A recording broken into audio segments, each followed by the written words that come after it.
Wednesday, which is scheduled to take place. The IEC confirmed that the NFP didn't get a seat. So actually, the KZN legislature needs a revote, or needs to go to a revote. I don't know if you have enough time, perhaps, maybe to explain to us why it is that the NFP would have secured a seat, even though it didn't gather enough votes to meet the minimum threshold before we even speak about the fractions.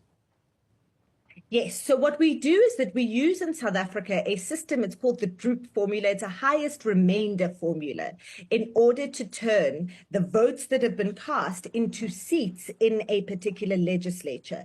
So basically, an electoral system is how you take the votes that are cast and you turn them into seats, you turn them into representation. And we use a formula to do that. The formula for the provinces for allocating seats in the provincial legislatures has not changed with the new electoral system. It's exactly the same formula that we've used in this country since 1994. I just want to clarify that the way that the elections operated at provincial level for the provincial legislatures did not change at all this year. The only change was to introduce independent candidates, but the formula did not change this year. And the way that that formula goes is that it's the number of valid votes that are cast that is divided by the number of seats in that legislature plus one, and then the whole answer of that plus one.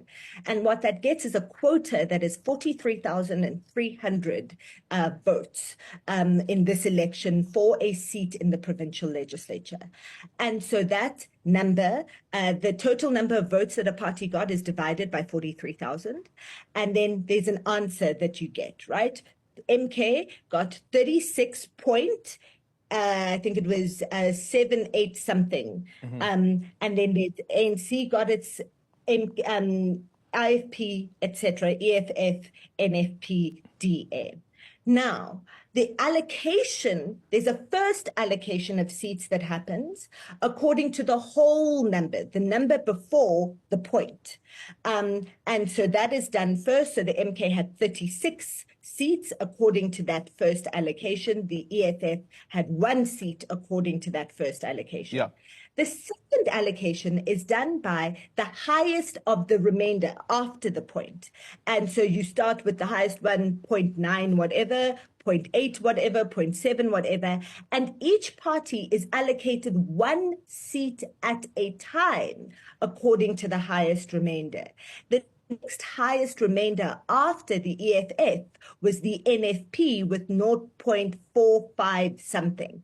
And so it got allocated 1 seat from the remainder, even though it got 19,000 and something votes instead of the 43,000 and something. The other parties after the NFP had smaller remainders than what the NFP had something smaller than 0.45, etc. And so the reason why the NFP seat didn't then go to one of the other bigger parties is that when you do that second allocation, you give seats 1, 1, 1, 1, 1 until all of the seats are completed. So the EFF or the MK party or the ANC or the DA couldn't have gotten an extra bonus of 2 seats because that's just not how the system works. And that's not how the system has ever worked. Yeah, and also if you take into consideration that after that point, it's not a full percentage. So it's still a fraction of a percentage point. But thank you so much for that explanation, Dr. Stembile Mbete. I hope that people have understood. If you didn't understand,